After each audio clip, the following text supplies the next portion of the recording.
ये मेरे लिए पर्याप्त नहीं अंगराज।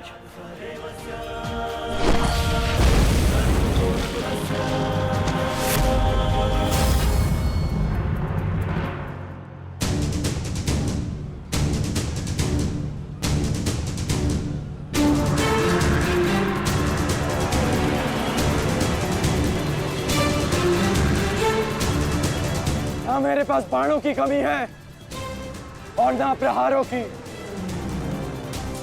ये अंतिम अवसर है अभिमन्यु, लौट जाओ।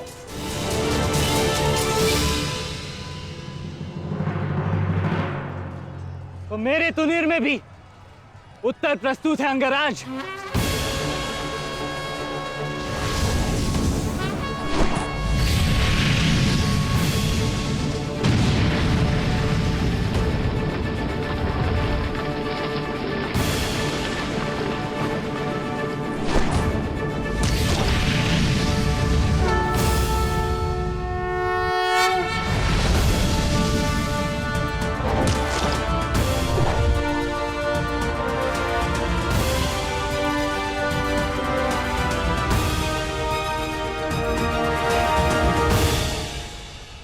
मैं तुम्हारा सामर्थ्य स्वीकारता हूं।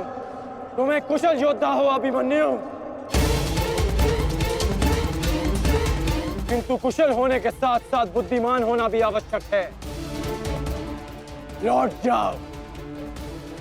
यदि कल युद्ध करना चाहते हो तो आज जीवित रहना सीखना होगा। लौट जाओ अभिमन्यु।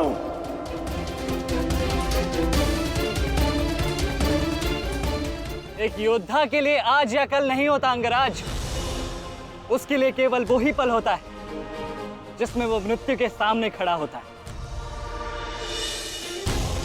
एक वीर योद्धा से सुना था मैं, हे मृत्यु, तैयार यदि तू आने को, प्रसन्न मुखा। द्वार खुला है, तेरा स्वागत, प्रसन्न मुखा।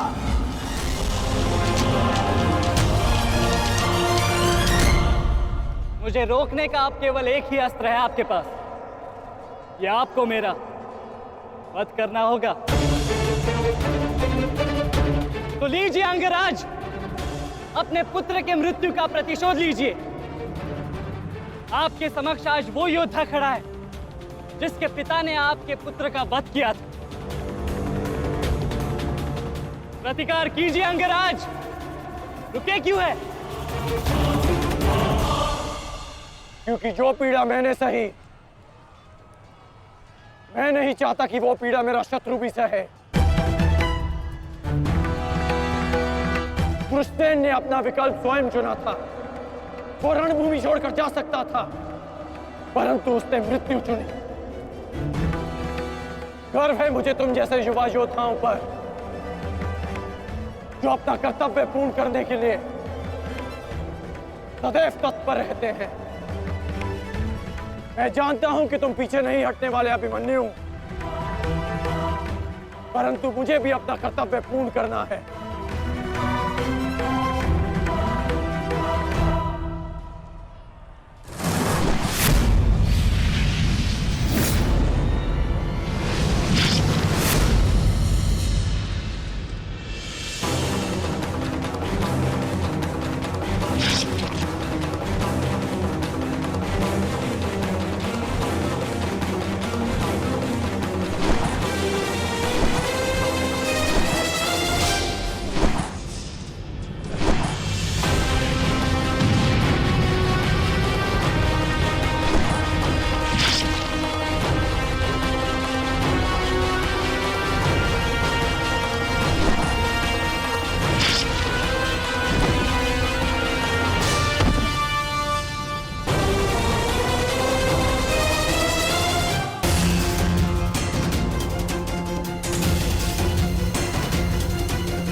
तुम्हें देखकर मुझे अपना बचपन स्मरण हो रहा है।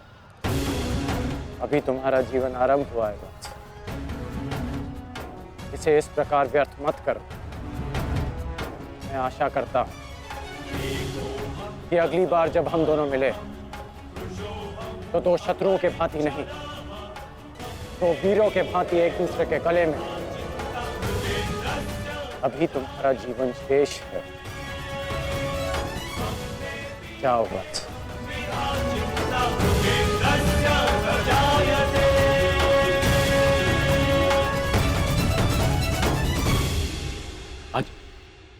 आज कौरवों की विजय हुई है गांधारी। पांडवों की एक अक्षुणी सेना को ध्वंस कर दिया है हमने आज। भीम हमारे एक भी पुत्र को क्षति नहीं पहुंचा पाया, एक भी।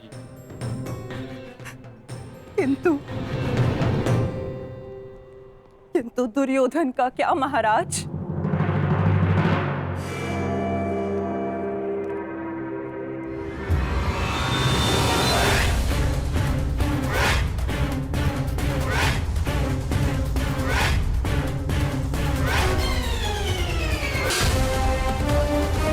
मित्र,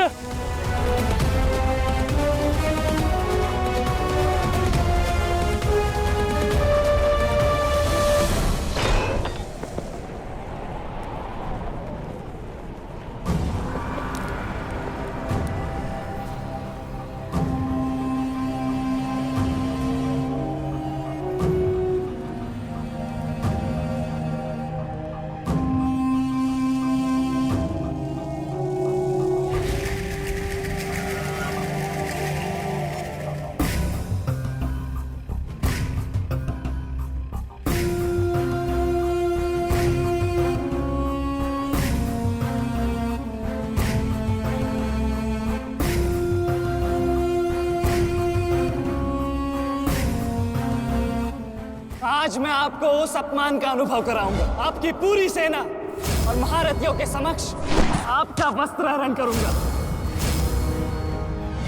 परंतु आज अपनी माता के अपमान का दंड मैं आपको अवश्य दूंगा।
दुर्योधन, रुकिए ज्येष्ठ, ऐसा मत कीजिए।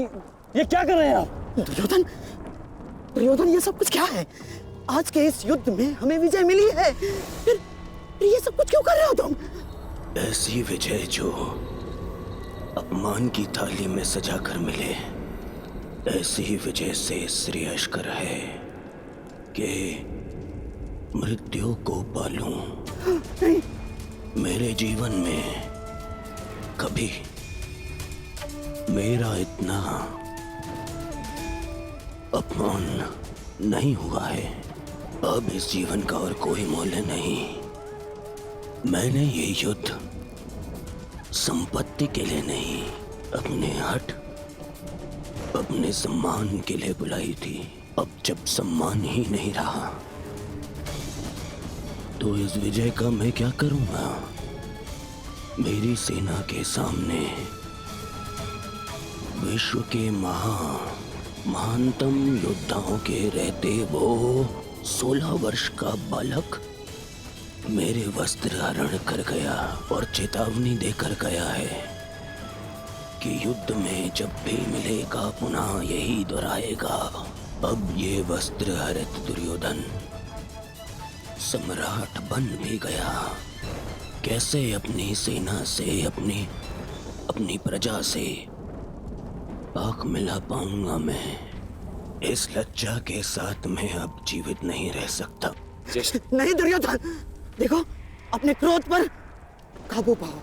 देखो विजय हमारे निकट है दुर्योधन, मानो मेरी बात।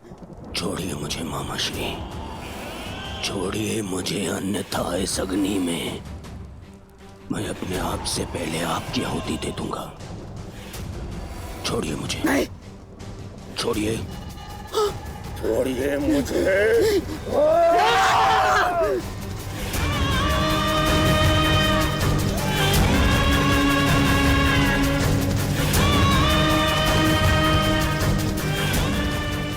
नहीं नहीं दुर्योधन,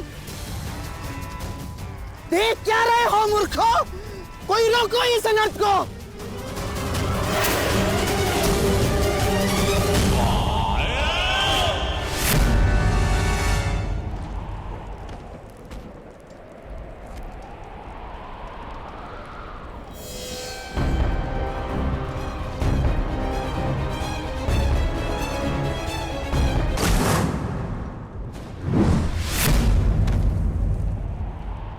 ठहर जाओ मित्र।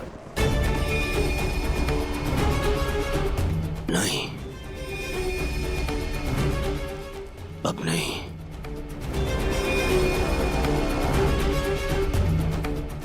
क्रोध में विवेक मत खो बैठा। जो अपना सम्मान खो चुका हो उसके पास खोने को और क्या शेष है? ले लेने देते उस अभिमन्यु को मेरे प्राण, वीर गति तो मिलती। सारी सेना के सामने मेरा वस्त्र हरण कर गया वो बालक, जिन पांडवों का सर कटा हुआ देखना चाहता था, उन्हीं का बालक मेरा सर झुका गया। संसार के सारे योद्धा देखते रह गए और वो बालक मुझे अपने बाणों के चक्र में फंसा गया। मैं ये अपमान सहन नहीं कर सकता।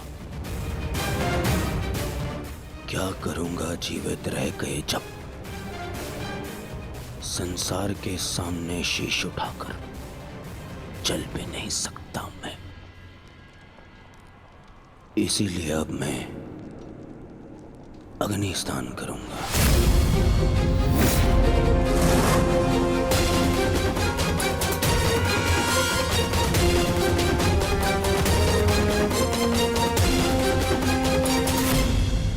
जो अग्नि यहाँ जल रही है उससे कहीं अधिक अग्नि तुम्हारे पिता के हृदय में जल रही है। क्या तुम अपने 5 भाइयों का बलिदान व्यर्थ जाने दोगे? क्या अपने पिता को दिया वचन भुला दोगे तुम?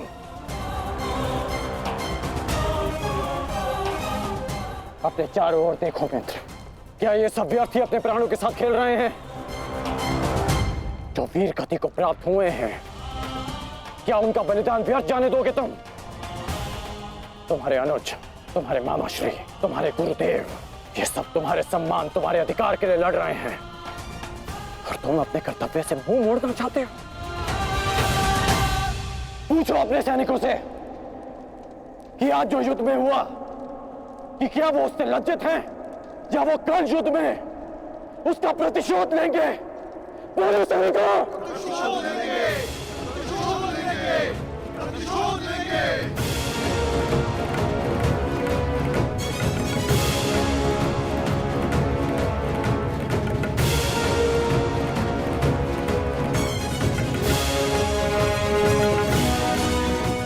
इन सैनिकों का सम्मान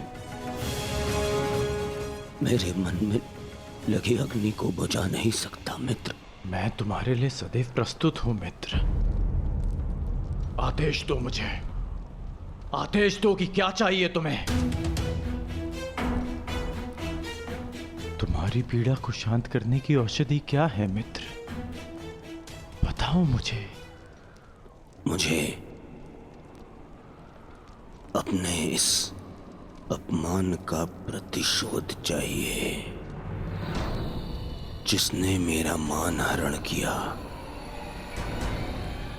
उसके प्राण हरण करने हैं मुझे। मुझे अभिमन्यु चाहिए।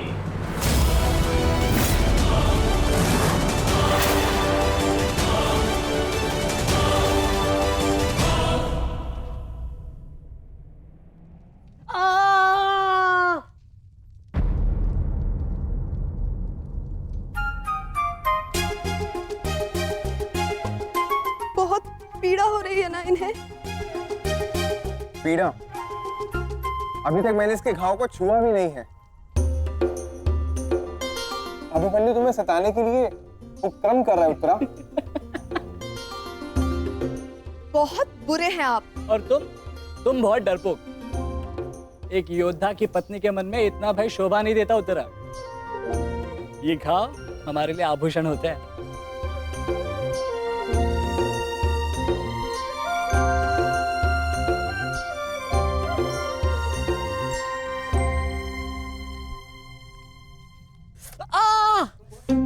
क्यों सताते हो तुम उसे? अब क्या करूं माता, वो तो आजकल हर बात पर क्रोधित हो जाती है। और अब आप भी मुझे डांट रही हो। तुम्हें अधिक चोट तो नहीं आई ना पुत्र? नहीं पिताश्री, बल्कि बहुत कुछ सीखने को मिला। सच में अंगराज कर्ण एक महान योद्धा है। उन्हें आपके अतिरिक्त और कोई टक्कर नहीं दे सकता। हाँ पुत्र, परंतु हम दोनों के लक्ष्य और सोच भिन्न हैं। मुझे तुम पर गर्व है।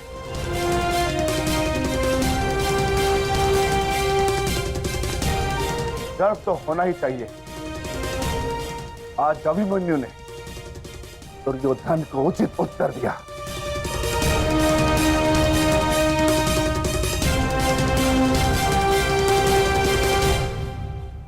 सत्य अभिमन्यु, आज तुमने जो युद्ध भूमि में किया वो अद्भुत था। और मुझे विश्वास है कि कल का दिन इतिहास में तुम्हारा नाम सदैव के लिए अमर कर देगा अभिमन्यु।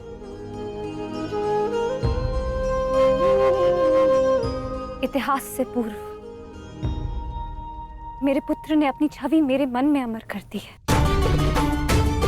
14 वर्षों के पश्चात आज पहली बार मन को एक शीतलता पहुंची कि मेरे पुत्र ने मेरे साथ हुए अपमान और अत्याचार का भान उस दुर्योधन को करवाया। मेरी आत्मा को जैसे एक वस्त्र का संबल मिल गया। इसके लिए मैं सदैव के लिए अभिमन्यु की ऋणी रहूं। जीवन तो पल पल में है सखी। जिस पल को जी लो वही जीवन होता है। आज तुम प्रसन्न हो, जी लो सखी। आज का दिन जी लो। कल का दिन तो अभिमन्यु के जीवन का अंतिम दिन होना चाहिए। और स्मरण रहे, सरल मृत्यु नहीं देनी है उसे। मृत्यु आने की पीड़ा का आभास कराना है। और जब तक वो भूमि पर रेंगता हुआ दया की भीख ना मांगे, मृत्यु नहीं आनी चाहिए उसे। वो मृत्यु मांगेगा और मैं हर पल उसे मृत्यु और जीवन के बीच में झुलाऊंगा मैं उसे। असंभव युवराज, जब तक युद्ध भूमि में पांडव उपस्थित हैं तब तक अभिमन्यु तक पहुंचना असंभव होगा। वैसे तो इन्हें ज्ञात होगा कि आज आपके साथ जो हुआ उसका प्रतिशोध आप अवश्य लेंगे। इसी कारण अभिमन्यु तक पहुंचना इतना सरल नहीं होगा।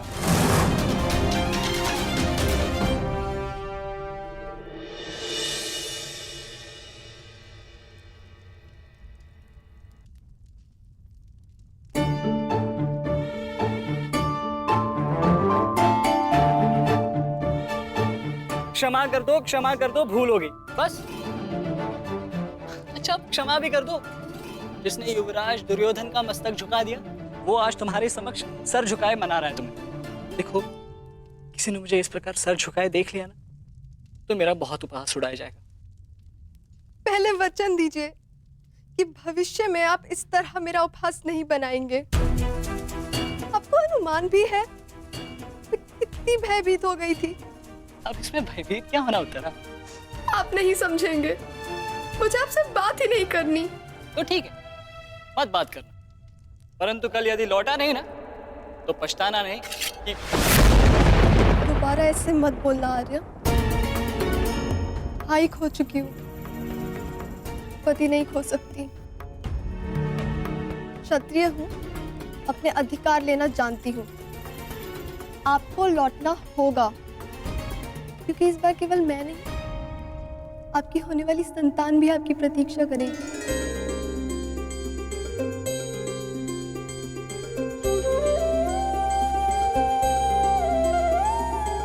सत्य उत्तरा?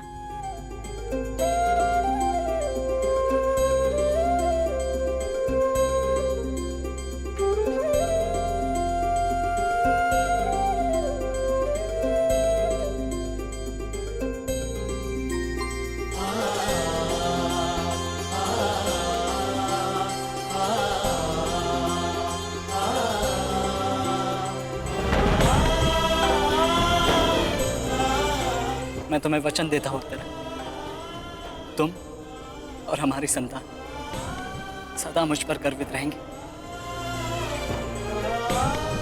जानती हूँ आपकी संतान बहुत भाग्यशाली है। उसे अपने पिता की शौर्य गाथा सुनने को मिलेगी। गाथाएं विजय के साथ होती है उत्तरा, और विजय अभी शेष है। युद्ध शेष रहे या न रहे, उस अभिमन्यु के प्राण शेष नहीं रहने चाहिए आचार्य।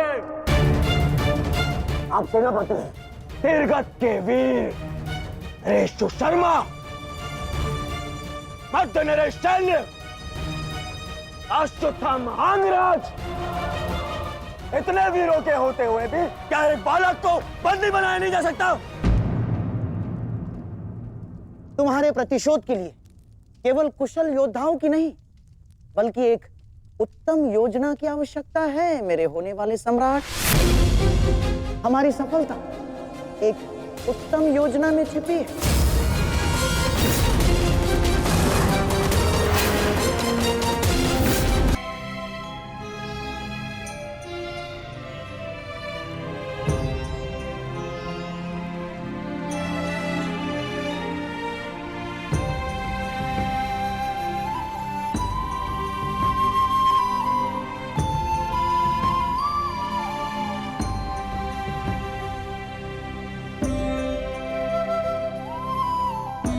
ऐसा क्या है जो आप चाहकर भी मुझसे नहीं कह पा रहे हैं सखा?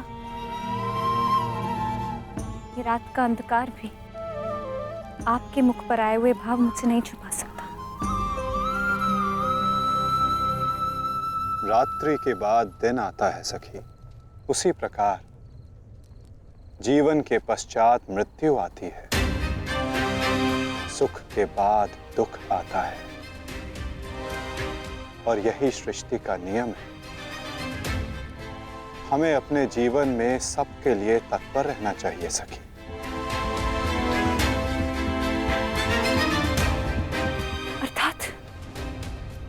अर्थात जो मेरा भय है क्या वो सच होने वाला है माधव?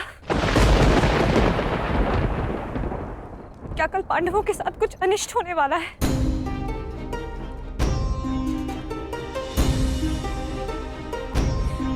आप तो सब जानते हैं ना सखा।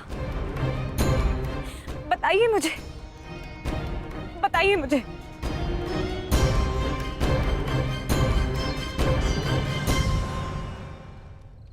कभी कभी भविष्य का ज्ञान होना भी दुख का कारण बन सकता है सखी। यदि समय के अनुसार मनुष्य को सत्य का ज्ञान हो तो वो स्वयं को संभाल सकता है। और आज तुम्हारी प्रसन्नता का दिन है सखी।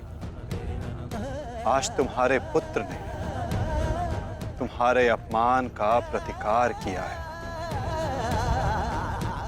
जाओ सखी,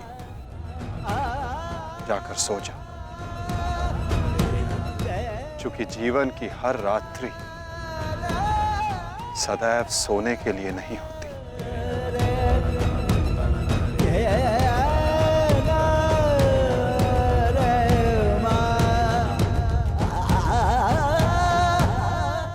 मैं तब तक सो नहीं पाऊंगा जब तक मेरा प्रतिशोध पूर्ण ना हो जाए आचार्य।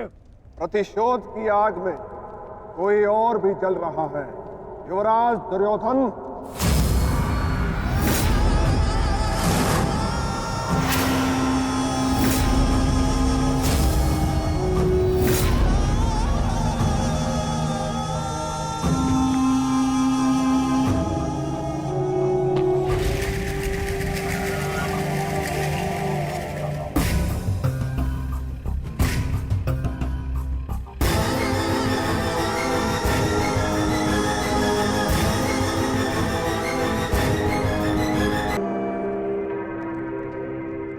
माता श्री सिंधु नरेश जयद्रथ। भूल को क्षमा किया जा सकता है, अपराध को नहीं। इस सम्मान के पश्चात में जीत बचा तो ऐसा भयंकर प्रतिशोध होगा कि तुम पांचों की आत्मा कांप उठेगी। प्रतिशोध लूंगा। कल तुम्हारे साथ साथ मेरा प्रतिशोध भी पूर्ण होगा और मैं सम्मान सहित तुम्हारी बहन दुशला को अपना मुख दिखा सकूंगा।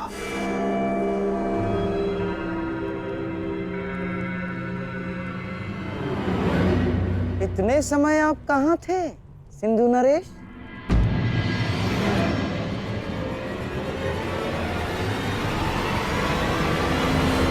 अपने अपमान के प्रतिशोध का प्रबंध कर रहा था।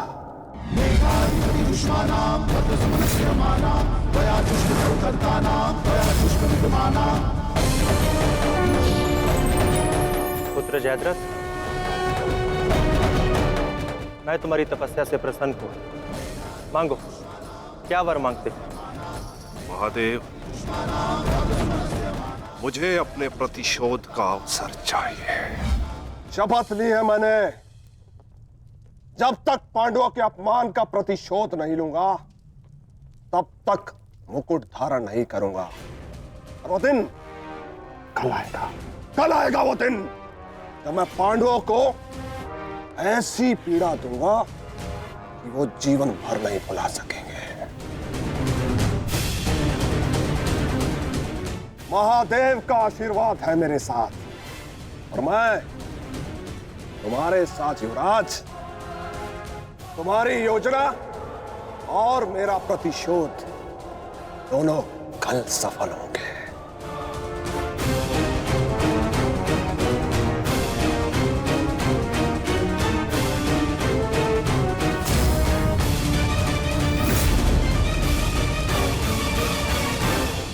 हर हर महादेव, हर हर महादेव।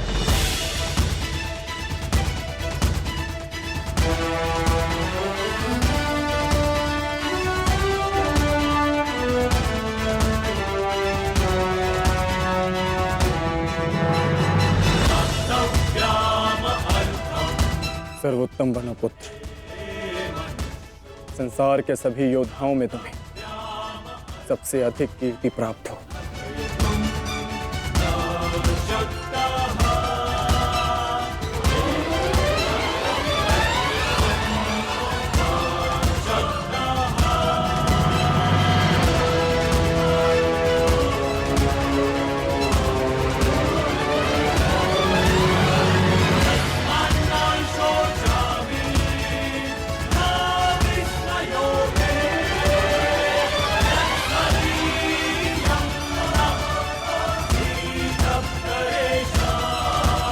आशीर्वाद दीजिए मामा श्री कि मैं विजय श्री प्राप्त कर लूं।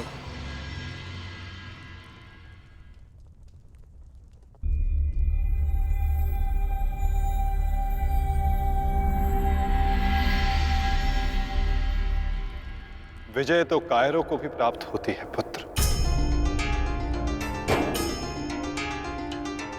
परंतु कीर्ति और यश केवल शूरवीरों का मुकुट बनती है। मेरा आशीर्वाद तुम्हारे साथ है पुत्र। तुम युद्ध क्षेत्र में वो कीर्ति प्राप्त करो जो तुम्हें अमर बना दे।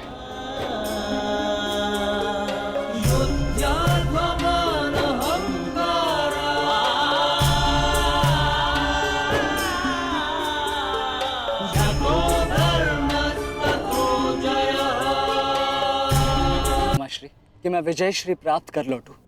मेरा आशीर्वाद तुम्हारे साथ है पुत्र। तुम युद्ध क्षेत्र में वो कीर्ति प्राप्त करो जो तुम्हें अमर बना दे।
क्या हुआ अंगराज?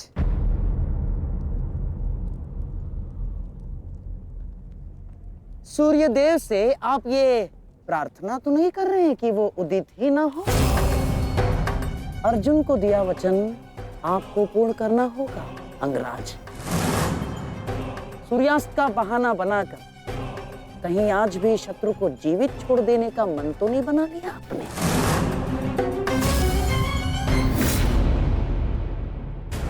कभी कभी मौन रहने से प्राण बच जाते हैं।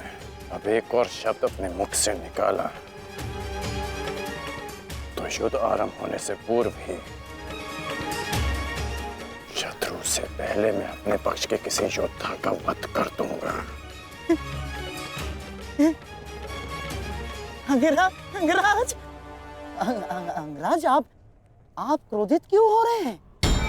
मेरे कहने का तात्पर्य केवल ये है कि आपके पुत्र वृषसेन की मृत्यु तो स्मरण है ना आपको? वृषसेन के हत्यारे अर्जुन का पुत्र ही आज आपका लक्ष्य होना चाहिए। बस मैं यही कहना चाह रहा था। कर्ण को स्मरण है मामाश्री।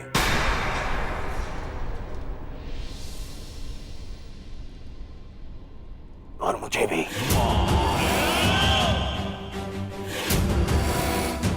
आज हम वृषसेन की मृत्यु और मेरे अपमान का प्रतिकार दोनों लेंगे। मैं केवल इतना जानना चाहता हूं कि इस प्रतिकार से पूर्व उस कौटे अर्जुन को मार्ग से हटाने का क्या प्रबंध करना चाहिए? उसका प्रबंध मैं कर चुका हूं मेरे होने वाले सम्राट।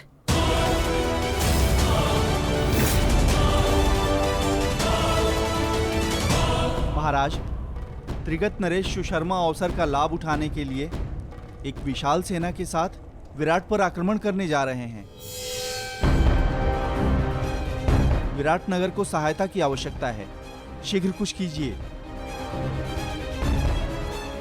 मुझे शीघ्र ही विराट प्रस्थान करना होगा। किंतु महाराज, इतने कम समय में आपका विराट पहुंचना असंभव है। केवल वासुदेव में ही वो क्षमता है जो वायु गति से रथ चलाकर अर्जुन के साथ वहां पहुंचे। हमें आपकी सेना की आवश्यकता है और अर्जुन अकेला ही उन सब के लिए पर्याप्त है।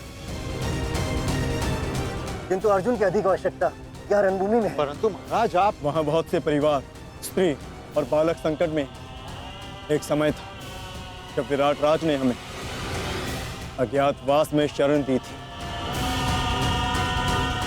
आज वो समय आ गया है कि हम उसका ऋण चुका सकें।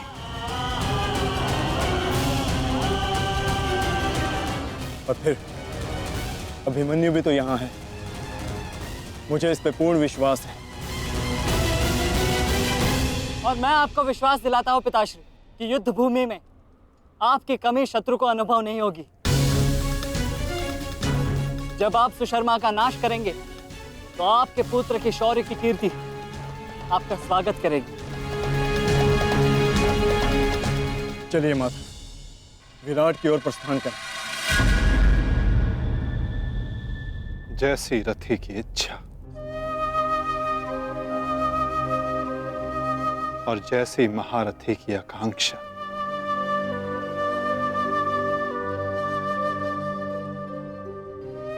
आओ पार्थ।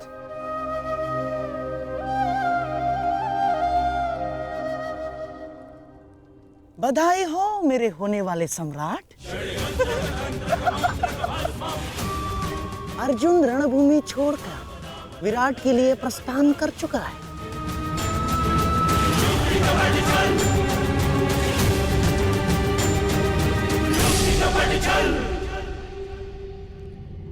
आचार्य द्रोण, समय आ चुका है।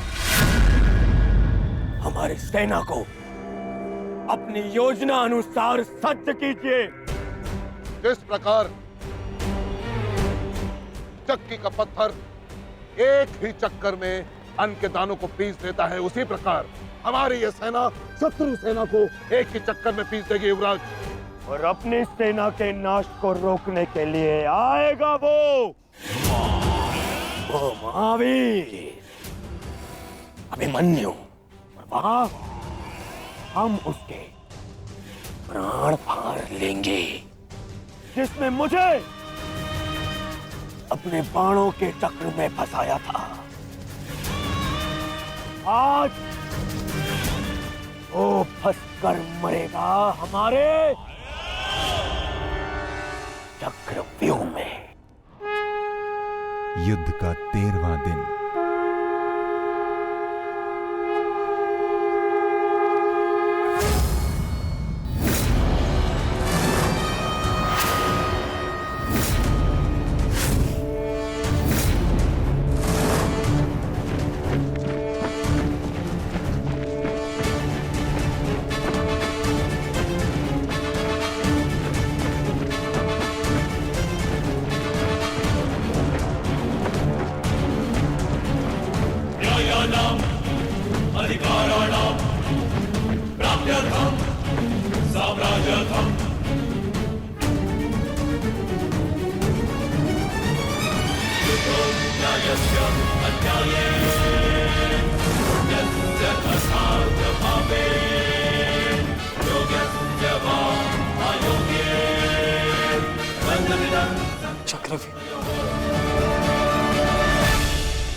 युधिष्ठिर, मैं कौरव सेनापति द्रोण चेतावनी देता हूं तुम्हें कि यदि तुम विजय प्राप्त करना चाहते हो तो इस व्यूह के भीतर आओ,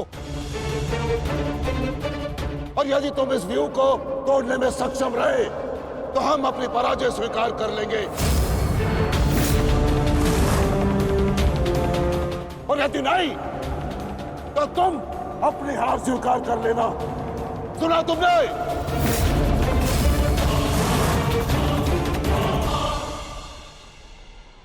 आचार्य द्रोण, हम अवश्य ही इस चक्रव्यूह को ध्वंस कर देंगे।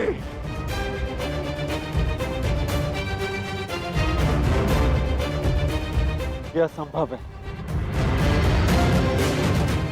चक्रव्यूह युद्ध का सबसे कठिन और सबसे विनाशकारी व्यूह है। इसका हल केवल अर्जुन के पास है। यह आचार्य द्रोण की योजना थी, इसीलिए अर्जुन को युद्ध भूमि से दूर किया गया।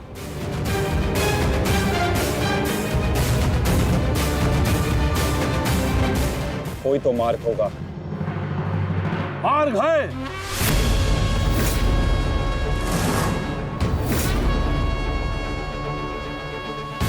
मैंने भी उसी आचार्य भारद्वाज से चक्रव्यूह भेदन सीखा है। जिस आचार्य भारद्वाज से उस द्रोण ने चक्रव्यूह की रचना सीखी।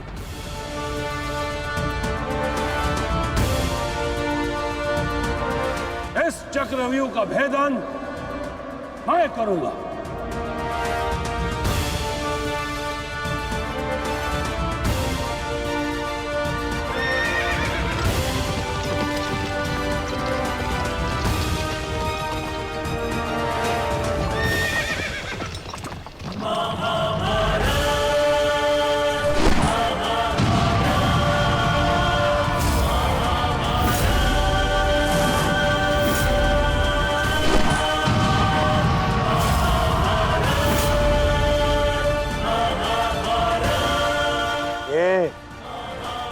क्या है आचार्य? पांचाल नरेश द्रुपद तो इस व्यूह को तिनके की तरह तोड़ते हुए आगे बढ़ रहे हैं। भूल गया मेघराज कि मैंने और इसी द्रुपद ने मेरे पिताश्री के आश्रम में इस चक्रव्यूह का अभ्यास किया था। हाँ तो अपने मित्र को रोकने के लिए कोई अस्त्र, कोई शस्त्र है आपके पास? अब तो केवल एक ही अस्त्र है और एक ही शस्त्र दुर्योधन। जयद्रथ!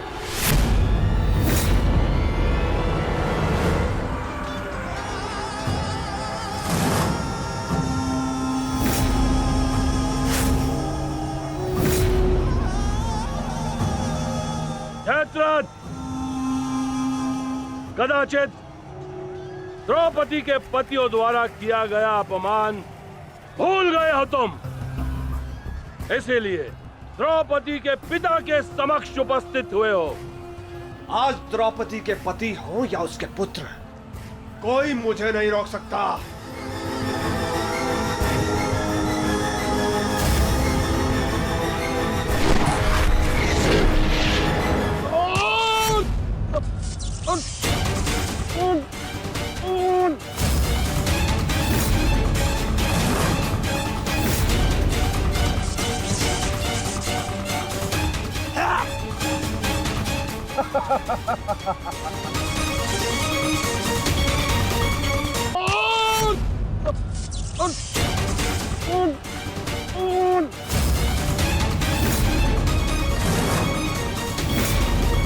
आगे बढ़ो पांडवों, अन्यथा अपनी सेना का विनाश देखो।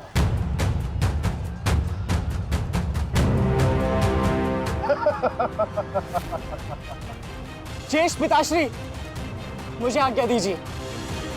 मुझे चक्रव्यूह के भीतर प्रवेश करने का मार्ग ज्ञात है। मैंने पिताश्री से सुना था कि ये मैं कर सकता हूं। नहीं अभिमन्यु, मैं तुम्हें इसकी अनुमति नहीं दे सकता। धर्मराज ठीक कह रहे हैं। आचार्य ने कुछ सोच समझकर ही इस व्यूह की रचना की है। अब इसे शक्ति का सम्मिलित प्रहार ही तोड़ सकता है। मैं और भीम मिलकर प्रहार करेंगे।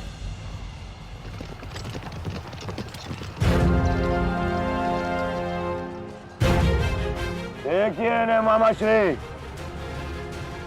धृष्टद्युम्न और भीम स्वयं आक्रमण कर रहे हैं।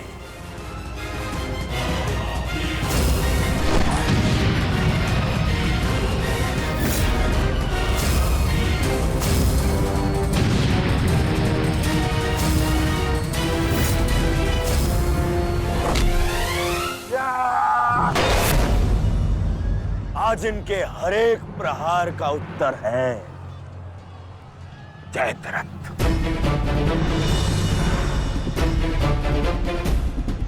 चक्रव्यूह में प्रवेश करने से पूर्व मुझसे नहीं मिलोगे मित्र? स्मरण है ना 5 चोटियां? आज उसी के प्रतिकार का दिन है। प्रभु, मैं चाहता हूं कि युद्ध भूमि में किसी एक दिन सभी पांडवों पर विजय पा सकूं। सब पांडवों पर विजयी होने का आशीष नहीं दे सकता जयद्रथ, क्योंकि अर्जुन को मैंने पशुपतास्त्र दिया। मेरा ही वरदान मेरी ही शक्ति को छीन नहीं कर सकता। इसलिए केवल अर्जुन को छोड़ जिस दिन तुम चाहोगे शेष संसार के समस्त योद्धाओं के समक्ष तुम अपराजय रहो। आगे बढ़ो भीम, आज मेरी गदा का स्वाद भी चक्कर देखो।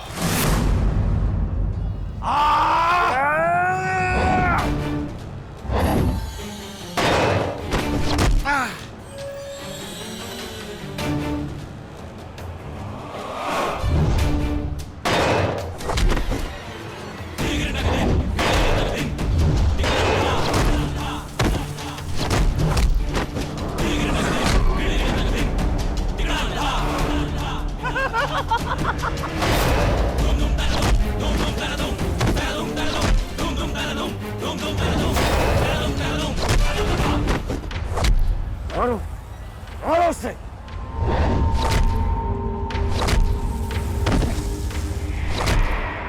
ताजश्री, आप ऐसा कैसे होने दे सकते हैं? ताजश्री भीम और मामा दृश्यद्युम्न में शक्ति है, परंतु चक्रव्यूह को शक्ति से नहीं युक्ति से तोड़ा जा सकता है। मुझे आज्ञा दीजिए। नहीं पुत्र, भविष्य के लिए वर्तमान को दांव पर लगाया जा सकता है,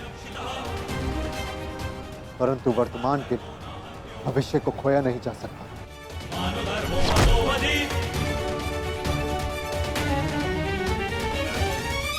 श्री भीम और मामा दृश्यद्युम्न में शक्ति है, परंतु चक्रव्यूह को शक्ति से नहीं युक्ति से तोड़ा जा सकता है। मुझे आज्ञा दीजिए। नहीं पुत्र, भविष्य के लिए वर्तमान को दांव पर लगाया जा सकता है, परंतु वर्तमान के भविष्य को खोया नहीं जा सकता। एक दांव लगाने के दोष के कारण मैं आज इस महायुद्ध में खड़ा। मैं दूसरा दांव नहीं लगा सकता अभिमन्यु। परंतु आज यदि चक्रव्यूह को तोड़ा ना गया तो हम ना केवल हार जाएंगे, बल्कि मेरे पिताश्री का सर भी झुक जाएगा। आपने वो दांव लगाकर सर झुकाया था और मैं ये दांव खेलूंगा अपने पिताश्री का सर ऊंचा रखने के लिए। मैंने उन्हें वचन दिया था कि युद्ध भूमि में शत्रु को उनकी कमी अनुभव नहीं होगी, और मुझे शत्रुओं को वीर अर्जुन के रक्त का तेज दिखाना। इसीलिए आज्ञा दीजिए ताजश्री, और फिर मैं अकेला कहाँ हूं? चक्रव्यूह में मेरे प्रवेश करते ही आप भी मेरे पीछे पीछे अंदर आ जाइए। मैं मार्ग बनाऊंगा और आप चक्रव्यूह को ध्वंस कीजिएगा। सोचिए मत, समय नहीं है ताजश्री। आशीर्वाद दीजिए।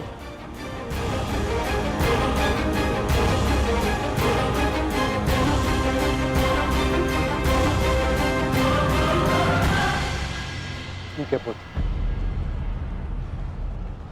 किंतु सतर्क रहना। हम तुम्हारे पीछे ही रहेंगे। आगे बढ़ो।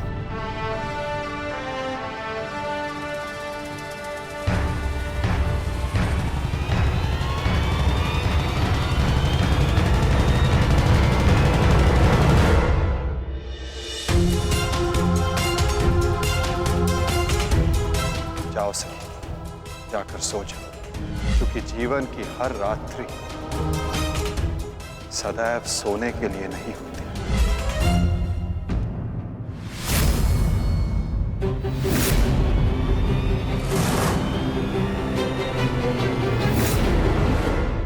मेरी सुरक्षा के लिए माता यज्ञसेनी का आशीर्वाद है मेरे साथ, और जब तक ये मेरे साथ है मुझे कुछ नहीं हो सकता।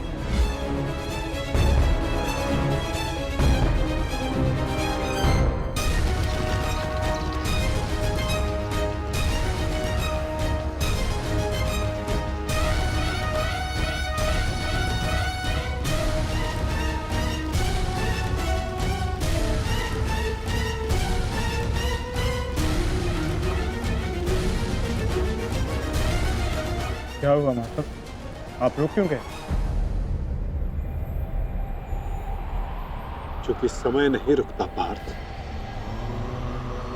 परंतु मानव को 2 पल रुकने का अधिकार है।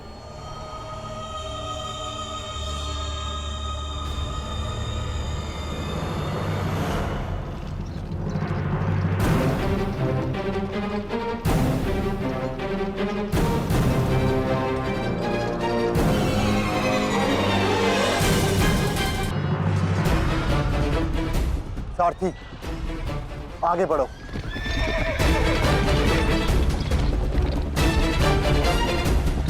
अभिमन्यु के द्वार तोड़ते ही हमें उसमें प्रवेश करना है। अभिमन्यु को दृष्टि में रखना, उसकी रक्षा करना हमारा कर्तव्य है।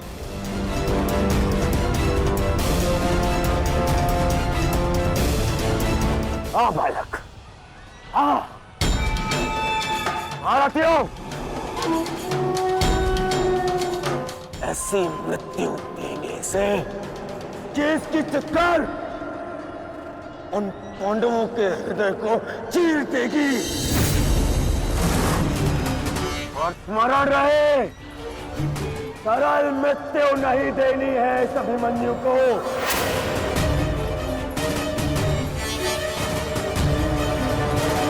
नहीं देनी है ऐसे सरल मृत्यु।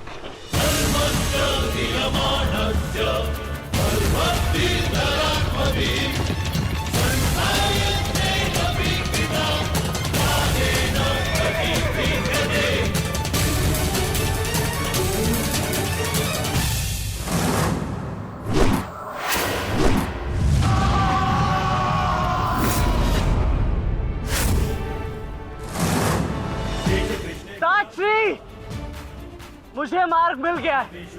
इससे पहले कि द्वार बंद हो जाए आप शीघ्र ही मेरे पीछे आइए। सारथी, शीघ्रता करो। शीघ्रता करो सारथी, शीघ्रता।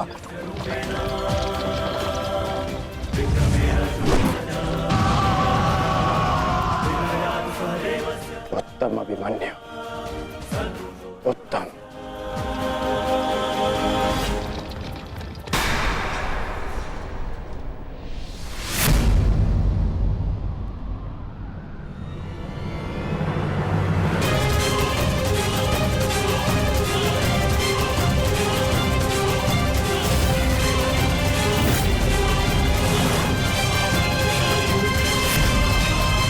एक बार तुम्हें क्षमा कर दिया था, किंतु अब नहीं।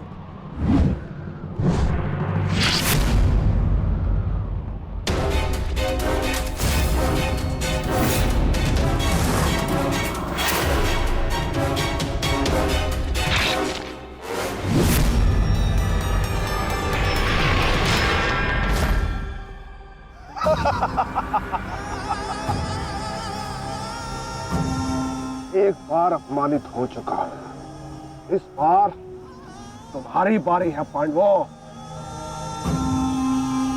महादेव का वरदान सफल रहा। आज इस युद्ध भूमि में केवल मेरा शासन होगा, मेरा। केवल अर्जुन के अतिरिक्त कोई मुझसे जीत नहीं पाएगा पांडवों। और आज सिर्फ एक ही मृत्यु होगी।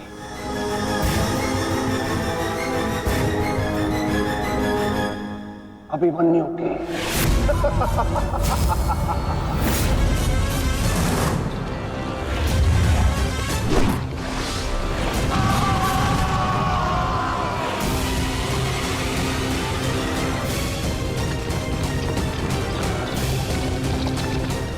एक चक्रव्यूह तुम्हें पराजित करने के लिए नहीं है मूर्खों, ये तो उस अपमान का प्रतिकार था जो कल अभिमन्यु ने युवराज दुर्योधन के साथ किया था। उसने दुर्योधन का मान हरण किया था और आज वो उसके प्राण हरण करेगा।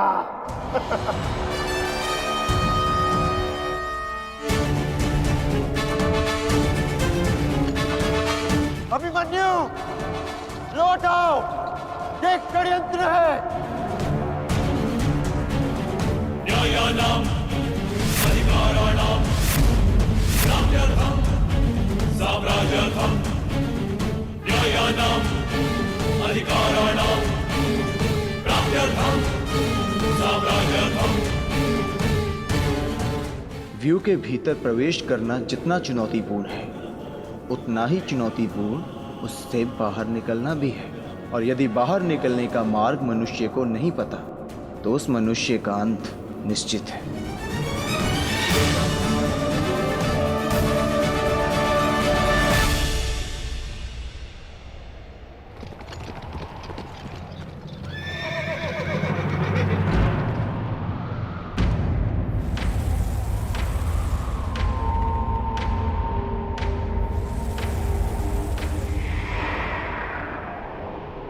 आगे बढ़िए माधव, शत्रु समक्ष है। हाँ पार्थ, ठीक कहा तुमने। एक योद्धा के लिए आगे बढ़ने के अतिरिक्त और कोई मार्ग नहीं। वापस आओ अभिमन्यु, लौट आओ, व्यू में प्रवेश मत करो।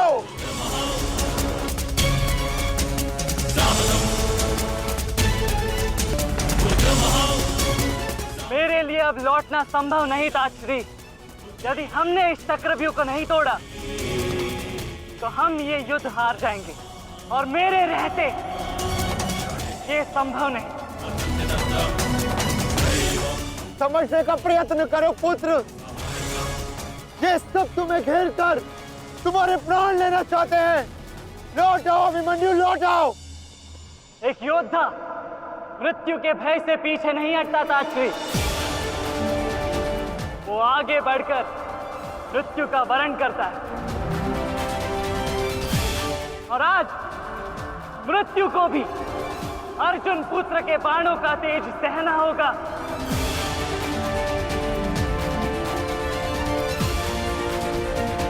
मैं इस चक्रव्यूह में आया हूं ताकि पांडवों का सर गर्व से उठा रहे। और विश्वास कीजिए ताश्री, यदि मेरा सर भी कट जाए तब भी आपका सर गर्व से उठा रहेगा।